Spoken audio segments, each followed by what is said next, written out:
So yun po guys, magandang araw po. Sa panibagong reaction video po ang ating pag-uusapan ngayon. Ito po ay tungkol sa katanungan na kung sino nga ba ang mas naiipit or sobrang naiipit sa kakapost ng kabila, yung Tekram family or Manalasas family ba o si Dave mismo. So panoorin po muna natin itong short clip tapos magbigay po tayo ng ating opinion. At the end of the day, hindi naman po tayo naiipit ho sa sitwasyon. Ang naiipit po dito yung pong kanilang pinoprotektahan kuno, no? Pero ayan, pero nadadrag lang dahil sa kung ano po pinopost po nila. So yun nga po, ang naiipit nga po dito is hindi nga po yung familia ni Tekram kundi si Dave nga po mismo dahil nga po sa mga pinopost nga po nila. Kasi every time nga po na may mga post na negative is nare-rebut or nasasagot naman po ito na ipapaliwanag ng maayos nila Tekchu, nila Tekram. However nga po, hindi nagkakaroon ng pagkakataon si Dave na maipaliwanag ang kanyang sarili or tindigan ang mga bagay na iyon kung totoo ba yung mga bagay na iyon o hindi. Kaya siya nga po yung nadadrag dito, yung pangalan nga po niya ang mas naiipit dito.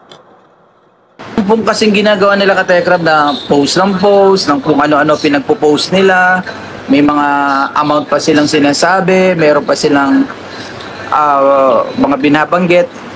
Wala naman po kasing mangyayari sa pagpo-post po nila dahil ang naiipit ho lalo dito si Kuya. Mas pinapahirapan po nila na maayos sa ganyang style na ginagawa nila. Tingnan niyo po yung kay Kuya Luis. Bakit ang ayos-ayos ng transaksyon? Bakit ang ayos-ayos po ng bagay-bagay? Di ba? Kasi wala hong ganyang sausaw ng sausaw, walang post ng post, walang kung ano-ano sinasabi, no? Kung meron po silang gustong kunin ho dito. Tama nga po. Yung kay Luis is walang kuskus balungos eh. Ibinigay agad kung ano yung kailangan niya. Yung mga allowance niya, ibinibigay sa kanya, mga gold at iba pa mga gamit. So, walang problema kay Luis kasi napag-usapan ng maayos tapos wala nga pong mga nagsusulsol sa kanya.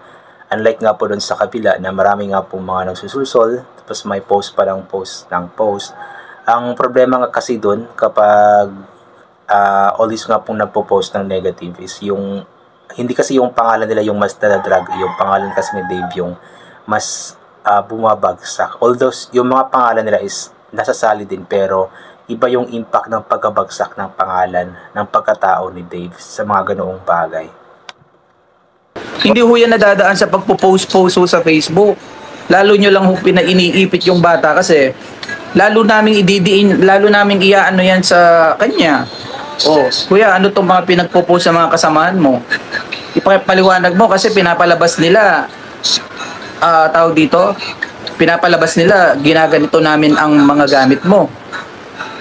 Oh, pakipaliwanag nga. Oh, tapos kuha tayo ng statement niya para isupalpal niya dun sa mga sa mga nagpo-post. Kaya maiipit si Kuya dito kung hindi siya makapagbigay ng statement against dun sa mga pinopost niya, it only means na siya mismo ang nag-a-approve ng mga bagay na yon. 'Di ba? Kung halimbawa hindi si Kuya ang hindi galing sa kanya yung mga pinopost ng mga kinampihan niya, di ba? He can give a statement na ay tito, hindi ako nagfi-feed sa kanila niyan. Oh, ede supalpal yun dun sa ano nila. Pero kung hindi niya magawa yon, it only verifies na siya mismo ang nag-aano niyan. Ang nagfi-feed niyan. Kami kaharap, di ba? So magkakaroon ng verification doon. Yun po ka-Tekram, kaya iniipit lalo nila si Kuya sa ginagawa nila. Pinalalabas nila na ganyan, ganito, ganyan. Yung paandar nila ka-Tekram, hindi naman po effective eh. Yun nga po kasi yung problema doon eh. Every time na merong negative na comment or may ipinopost nga po yung kabila, is hindi nga po nagkakaroon siguro or siguro hindi naman sa walang chance siguro or baka ayaw lamang talagang magsalita or mag-rebut ni Dave, which is yun nga po yung mas lalong nagpapadiin sa kanya kasi hindi siya nagpapaliwanag ng kanyang sarili. Kumbaga yung mga ipinupukol na mga issue against sa Tekram family Tapos nariribat po nila na nasasagot po nila, hindi naman po sinasagot or tinitindigan ni Dave na yun nga po yung katotohanan daw po. Kaya mas nadidiin po yung pangalan niya dahil nga po doon. So kailangan talaga ni Dave na humarap, makipag-usap sa kanila para maribat lahat ng mga issue na yun na ipinupukol nga po. Ang problema nga lang po is nahihiya na nga daw po si Dave na humarap sa kanila.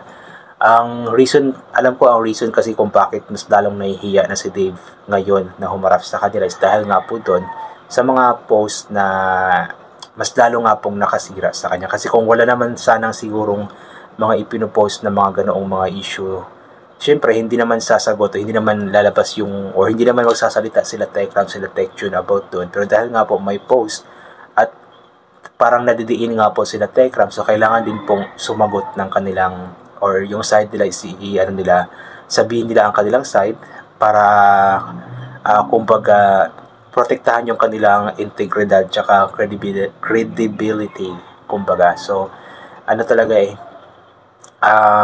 walang patutunguhan ng issue na ito kung palaging ganito. So we are hoping na sana ma-stop na lamang po yung mga post ng post para kasi kung walang post nga, inuulit ko, kung walang post na mga ganoon, walang live na mga ganoon, is hindi rin naman magsasalita sila Tekram or sila Tekjun about sa issue. Kaya ipag-pray po natin na matapos na po ito.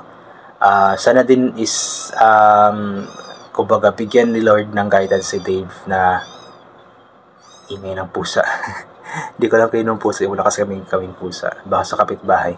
So anyway, yun nga po, sana bigyan ng guidance ni Lord si Dave na makapag-isip-isip ng maayos, na humarap na kina Tekram para matapos na po itong issue na ito, kasi halos mag-iisang buwan na nga po yata ito tapos hindi pa tapos. Dapat kasi tapos na ito kung wala lang sigurong mga nagsusulsol or something na ganito ganyan. Kung humarap na si Dave, dapat natapos na ito, pero dahil nga po hindi humaharap at mas lalong nadidiin dahil nga po sa mga post, kaya ito mas lalong tumatagal nga pong natapos yung issue. Kaya pag-pray po natin na maging maayos na po ito para makapag-move na tayong lahat at mawala na yung mga stress sa ating mga kaisipan. Ayan. So yun guys, I think hanggang dito na lang po itong gagawin ko na reaction videos. Thank you so much po sa lahat ng mga palaging bumabalik sa aking YouTube channel. So inulit ko nga po palagi na ulit po natin magdasal, mapasalamat sa lahat ng mga bagay na ating natatanggap kahit na di man po natin ito hinihingi. Kasi nga po lahat ng mga bagay na meron tayo, ikalob sa atin ng ating Panginoon, at wala mga bagay na ito kung hindi dahil sa Kanya. And always take vitamin C para mapuso ang ating immune system at hindi po tayo tatamaan agad-agad ng kung ano-ano mga sakit-sakit. Especially sa panahon ngayon na paiba-iba nga po yung napakainit, tapos bigla-bigla na lamang pong umuulan. Kaya ugaling po natin madala ng payong, kapote, sombrero, or anything na pwede maging protection sa katawan kapag lalabas po tayo para hindi po tayo mabasa or mainitan. Ayan. So God bless po and bye for now po.